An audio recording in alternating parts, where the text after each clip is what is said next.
Is okay, but it's not coming through. Um,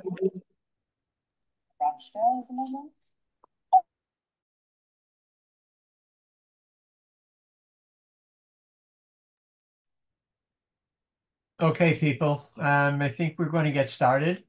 I don't like to start too late. I've told you that before. Otherwise, people start to refer to me as the late Rabbi Weiss. I don't really need that. So let us begin. Just a public service announcement.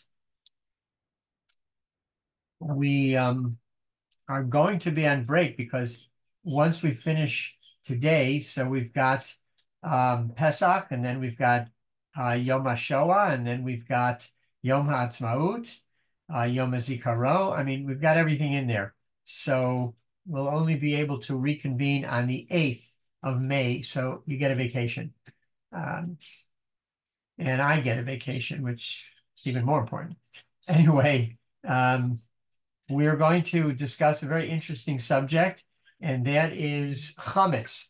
Why is it essentially our enemy? We have a vendetta against chametz. We really take it seriously.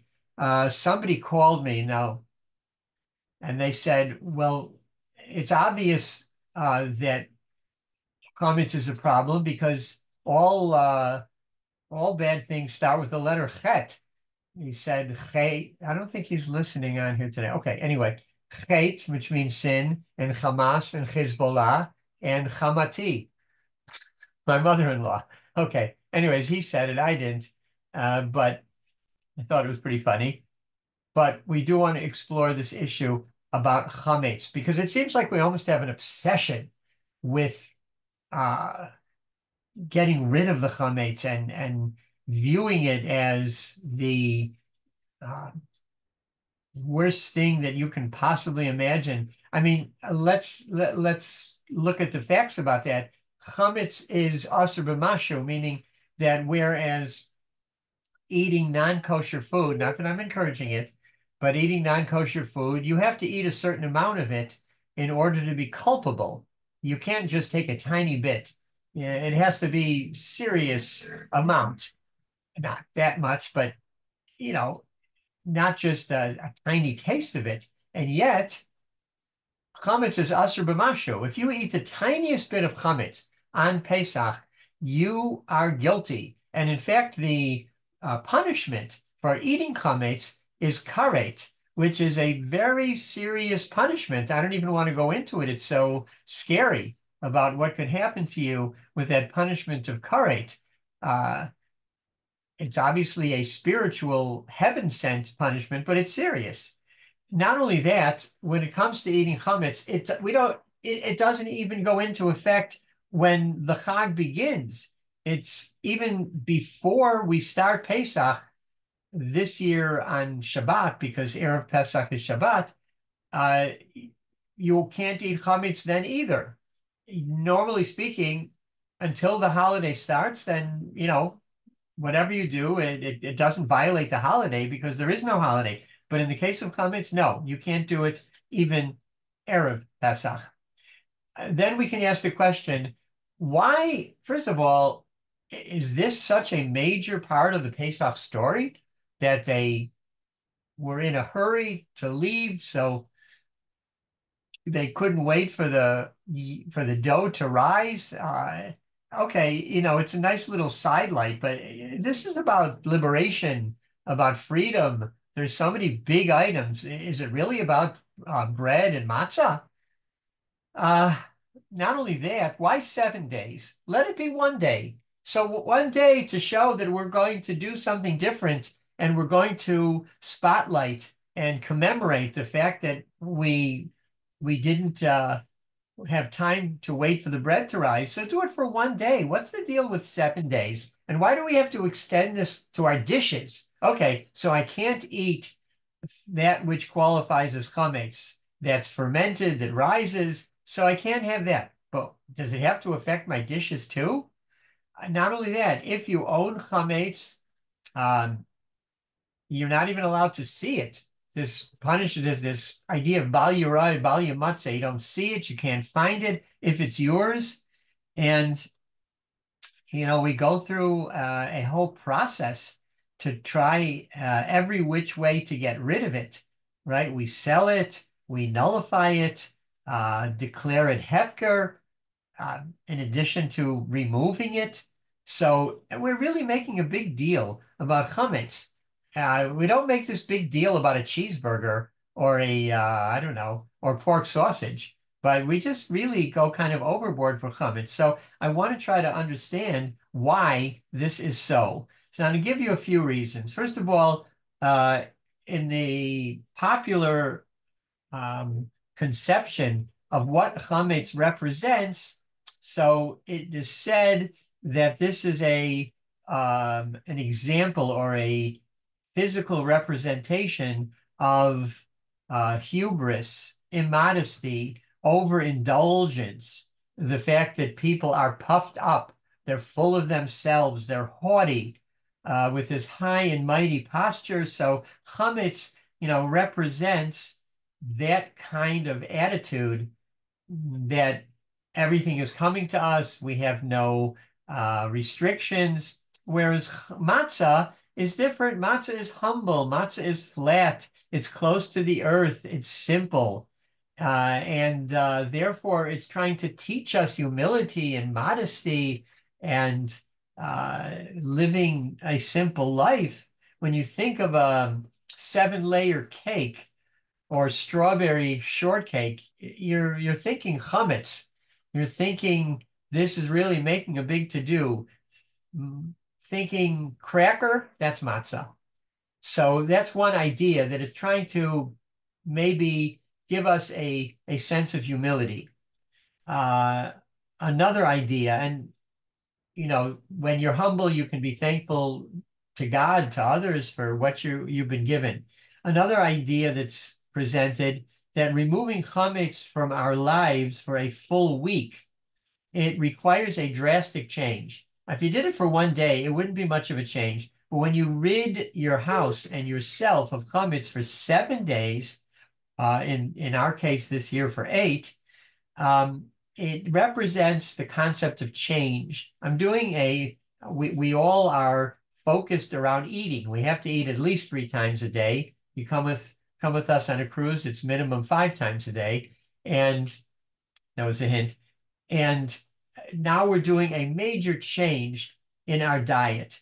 And that's sending home the message that one of the basic ideas of Passover is change. You're supposed to be able, just as the Israelites changed mightily from a slave people, a slave mentality, trying to come back to a free people, a liberated people, an exalted people, a holy people. So we're also using Pesach as an instrument of change. That's why we begin with the Manishtana, talking about what things have changed on this night that we're doing differently. I drew reference in a couple places that you can read this as Man Nishtana. What? Shall we change? Yes, we shall change. The joke, how many Jews does it take to change a light bulb? And the answer, change? Yes, change. It's hard to do it, but nevertheless, Pesach is telling us and demonstrating through our change of our eating habits and diet that we are indeed capable of changing. When Moshe says to God, how am I going to convince the people and impress them? So Hashem says, I'm giving you 3 pocket miracles, right? We all know that. He turns water into blood. He turns his staff, his mateh, into a snake and then back again. And then he puts his hand inside his shirt. It comes out leprous, with leprosy, and then he puts it back, it comes out normal. All of these 3 things have the same message. He's trying to demonstrate it in a very graphic, dramatic way to the people. You can change, just like the staff changes from an inanimate object to something alive. water to blood, you can also change.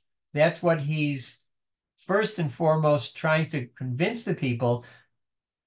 You don't have to have this kind of servitude. It's better to live as free people. There were a lot of Israelites that were quite happy to not rock the boat. Nevertheless, Moshe says, no, you're meant for better than that. So the second idea is change. The third idea is for the reason why we have such an emphasis on chametz and matzah, is that this is a physical way of placing ourselves in the past. Judaism is unique in that we're not remembering something that happened, we're reliving something that happened. This is true about Shavuot. We are reliving the giving of the Torah by staying up all night or a good part of the night and studying Sukkot. We are reliving, not just remembering the traveling in the desert in these huts. We're actually doing it. And there's an important difference between remembering intellectually, academically, talking about it, and actually doing it.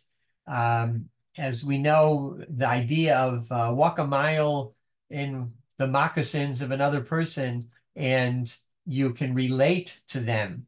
That's why the Haggadah says very, very explicitly, Chayav Adam lirot et atzmo ke'ilu yatsa mimitzrayim.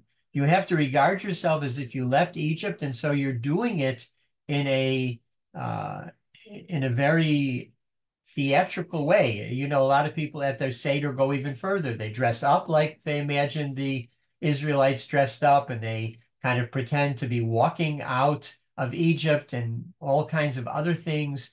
The Teimanim have a whole kind of um, uh, act that they do, a stage play, where you're really kind of duplicating what happened then. It's all part of the same thing. So therefore, it wouldn't be enough to talk about the matzah. We actually have to get into it and eat the matzah, and at the same time restructure our diet to what the slaves had as well, and get rid of the bread, get rid of the fancy cake. Today, of course, it's a little bit different. We've learned how to duplicate so many things that back in the day when most of us were growing up, you really did not have anywhere near the kind of selection and quality of Pesach food that you have today. Some people feel that it's almost counterproductive, but to each his own.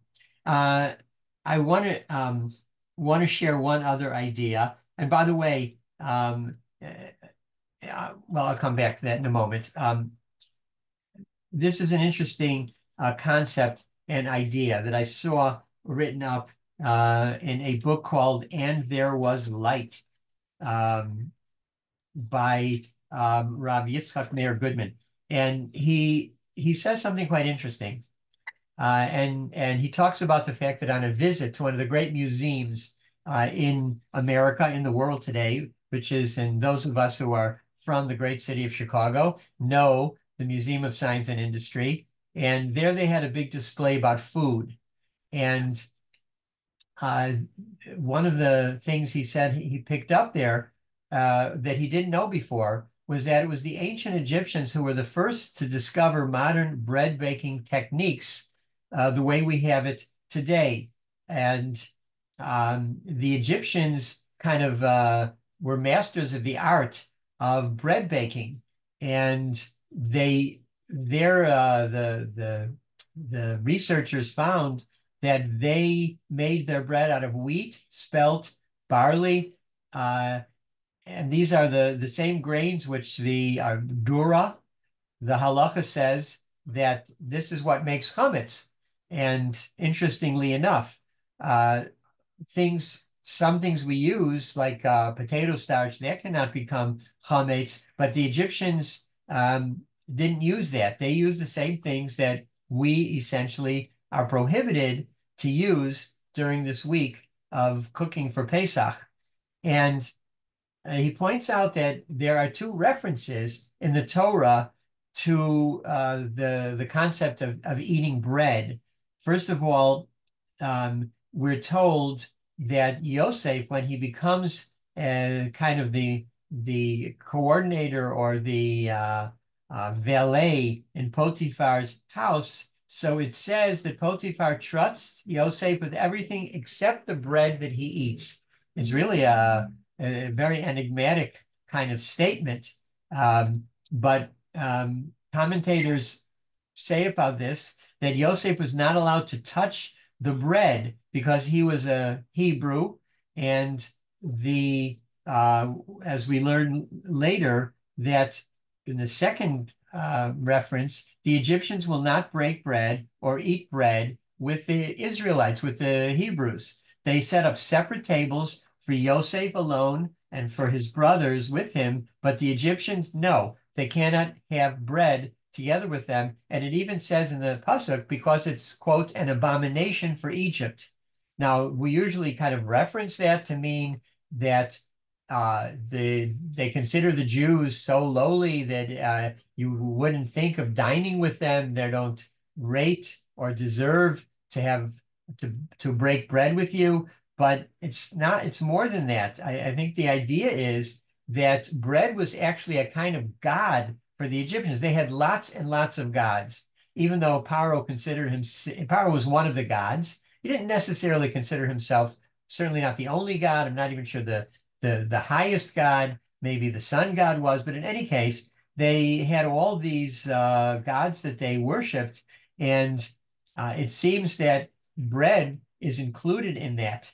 And so that may be one reason, he says, why the Jews are told for the rest of time that we're not the Egyptians. We have to draw a difference between us and them. And by choosing one act that's going to separate us out from the Egyptians, it kind of made sense to have this prohibition of eating chametz because that was kind of an Egyptian god, and we certainly don't want to associate. We're getting away from the Egyptians. We're showing we're different, and therefore, for this full week, we're abstaining from that chametz, that bread that was so important to them. And he says as follows: by keeping away from the delicious Egyptian discovery of bread for a full week, the message becomes, you Egyptians, so proud of your gift to mankind, the good bread, despite your advances in this and other fields, look at the pyramids you built at the expense of so many lives and so much young blood. You enslaved an entire people, even though the first immigrant, Yosef obviously, saved your land from starvation. Therefore, he says, refine your ethics, not your menus. We can live without your great discovery as long as we wish, and we prove it by staying away from bread or chametz for a full week. For us, it will treat it like an abomination, just like your other gods, and we won't use any chametz. And he adds, that's why we refrain, even though most people don't really know this, we refrain from having bread with our karbanot, except for two exceptions. The Birkat HaGomel, that we have today, which is an extension of the Karban Toda, that was accompanied by bread, although it had 40 loaves, 30 of matzah and 10 of bread, and the karban we brought on Shavuot, called the Shtei HaLechem, the two breads, that was actually chametz and bread. But all the other offerings, even when the Torah says you bring it with bread, they mean matzah. So when we talk about the lechem hapanim, the 12 loaves in the Mishkan and the Beit HaMikdash that you were all picturing as these big fluffy chalot, no, these were matzot. Now, they may have been kind of like the Teimani matzah that are not totally flat, but they're definitely not like challah. They were indeed matzah. Now, some people might be quite shocked by that, but because you have that image in your mind of these wonderful chalot, maybe with sesame seeds or all kinds of other things, but no, not that. As I said, only in those two karbanot did we use actual bread. Otherwise, it's always matzah. And he points out one other thing that I think is worth saying and talking about why we begin this holiday earlier. and he says something quite interesting. He says that the 24-hour day divides into 4 units of 6 hours each, and different cultures go by different times when they talk about beginning their day. Some begin their day at dawn. Some begin their day at midnight. We begin our day, we know, as the night before. And there are those like the ancient Egyptians who talk about the beginning of day at noon. And that's why he says that if we're kind of talking about the Chametz being a god of Egypt, so we want to actually start with when the Egyptian day started, which was not at the night before, which was not at sunset, but was actually around noon.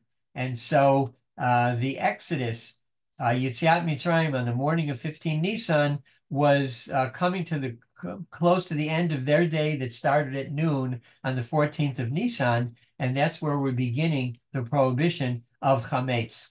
So it's very, very fascinating that we're relating to the Egyptians, specifically to maybe a little bit of a shtach, as we would say, a little bit of a rebuke to them that we're not you, we're not like you. We're going to show you from, in a sense, the beginning of your day that we're not going to partake of this bread that you, in many ways, worship or are so proud of. But he adds, and I think correctly, this doesn't mean that God is going to say you can never have bread, because we understand that bread is the staff of life. We depend on bread to survive. And we know that we have the most important of all the brachot, essentially, is bread. Sometimes we do wine, borei priagapen, but generally speaking, it is bread that merits the first bracha, and it's certainly the most important bracha. So we're not going to do away with bread, but as the pasuk in Parshat Ekev says, Ki lo alechem levado yichya ha'adam, we do not live by bread alone. Ki al motza lo alechem levado yichya ha'adam, ki kol motzei fi Hashem yichya ha'adam. But whatever comes from the mouth of God, we follow not just the physical bread, but we are sustained by what God tells us to do. But bread certainly is very, very important. So it's not going to be done away with, regardless of whether or not the Egyptians venerated it, etc. So it's important for us to draw a distinction, though, and at least for 1 week, to say that we will do without it. Some people even want to say if you eat chametz on Pesach, you're actually, in a sense, committing idolatry. And I think that's maybe taking it a little bit too far. But nevertheless, we see that it's going to enhance our Pesach to draw a distinction from the Egyptians and accentuate who we are, the kind of people we are, that we are meant to be humble, we're meant to be modest, we don't want to lord ourselves necessarily over anybody else. And the matzah teaches us that this is kind of the way that we should conduct our lives in a very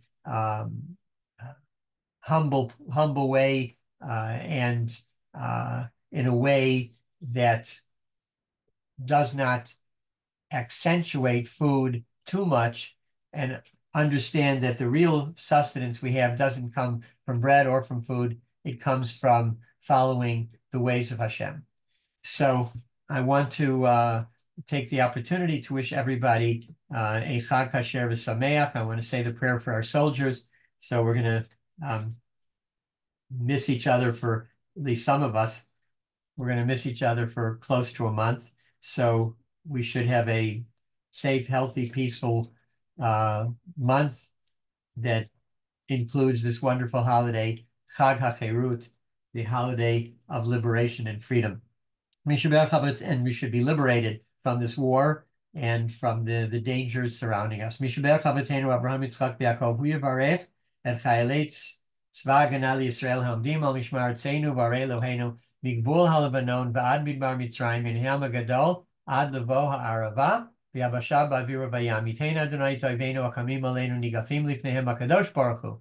Yishmor v'yatzil et klei aleinu mikol tzara v'tzukah mikol nego machala v'yishlach bracha v'tzlacha b'chol ma'aseh dehem yadber sonenu taktihem v'yatrein b'chet Yeshua v'ater nitzachon v'kuyam be'em ha'katuv k'Adonai Elohechem olechem lechem lilachem lechem imoyvechem lo shi'edchem v'nomar amen. Thanks everybody for tuning in, and always good to have a nice group with us.